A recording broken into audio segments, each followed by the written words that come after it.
You ever feel like you're your own worst enemy? You know, like you're standing at the bottom of this massive mountain, ready to climb, but the one thing holding you back is you. Well, that's exactly what we're digging into today, based on the incredible book by Brianna Wiest, The Mountain Is You. And here it is, the core idea. And let's be real, this can be a tough pill to swallow, right? It's just so much easier to point fingers at our boss, our town, whatever. But this book really pushes us to look in the mirror and ask, hey, what if the real obstacle is me? But why? I mean, that's the million-dollar question, isn't it? If we all want to succeed, to be happy, why on earth would we sabotage ourselves? It makes zero sense on the surface. So that's what we're going to do. We're going to unpack this whole mystery and get to the bottom of why we get in our own way. All right, so first things first, we've got to get our heads around the central metaphor. The mountain. It's not some external thing like your career or a tough relationship or not having enough cash. Nope. The mountain is something inside you. It's an internal roadblock, a deep conflict brewing within. And this is where it gets really interesting. Imagine how a real mountain forms. Two massive tectonic plates grinding against each other. Well, the book says your internal mountain is formed the same way. It's these two coexisting but totally conflicting needs inside you, just pushing and pushing against each other. That immense pressure, boom, that's your mountain. So what this really means is that your mountain, it's the big block standing between the life you have and the life you actually want to live. And here's the kicker. You can't go around it. You can't ignore it. The only way to freedom, the only way to get that life you dream of, is to face it head on and start the climb. Okay, so if we're the ones building this mountain, how does that actually show up in our lives? Well, usually it looks a lot like self-sabotage. And that brings us back to that big question. Why? Why would we do these things that are so obviously destructive? It turns out there's actually a weird kind of logic to it all. And this right here is a total mind shift. Self-sabotage isn't a character flaw. It's not a lack of willpower. It's a clue. It's a sign that there's some unconscious, unmet need that's actually being fulfilled by that behavior. It's just, getting fulfilled in the worst possible way. Exactly. It's not about trying to hurt ourselves. It's actually about trying to protect ourselves. Deep down, part of your brain is trying to keep you safe from something it sees as a threat. The problem is that protection is the very thing keeping you trapped and unhappy. Let's make this super concrete. Here's that inner conflict in action. Consciously, you're saying, I want to be successful. But unconsciously, there's this little voice whispering, uh-oh, but success means people will judge you. They'll be jealous. So what happens? You procrastinate. You blow a deadline. It's not because you're lazy. It's because your unconscious mind is trying to protect you from all that feared attention.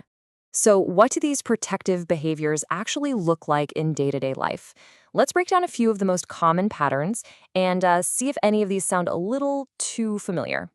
First on the list, the all-time classic, perfectionism.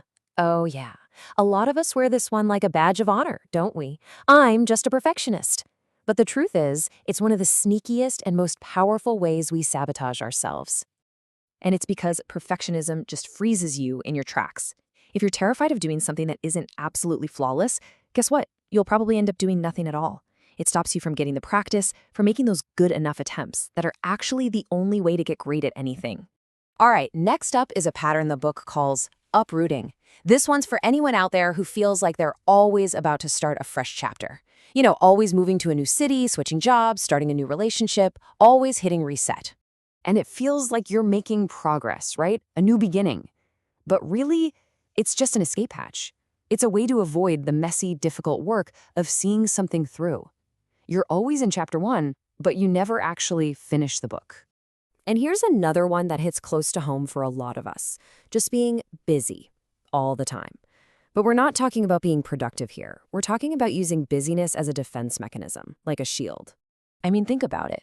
If your calendar is jammed from morning till night, you literally have no time to be quiet, to think, to face what's really bothering you. It's the ultimate distraction. And the crazy thing is, our society often praises it. It's the most socially acceptable way to run away from yourself. Okay, so we've looked at what the mountain is. We've identified some of the patterns that keep us stuck. So now what?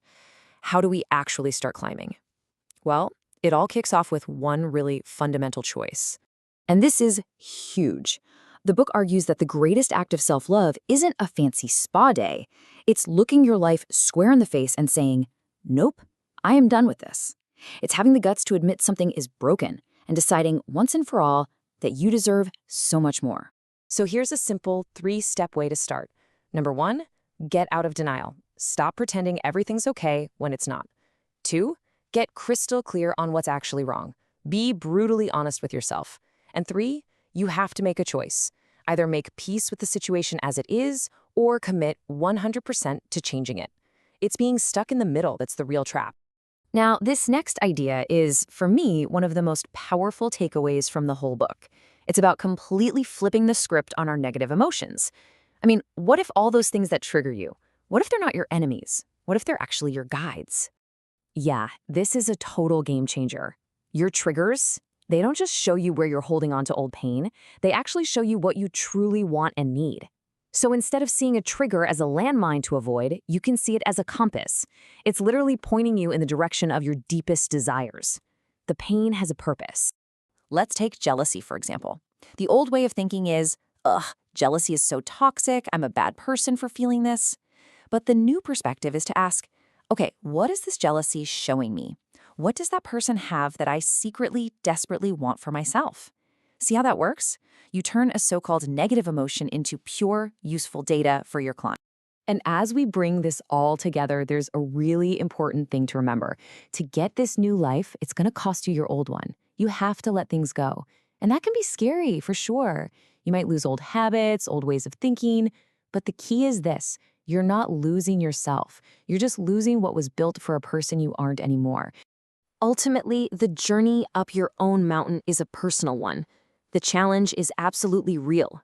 But that freedom waiting for you on the other side, it's everything. So the only question that really matters now is, are you ready to climb?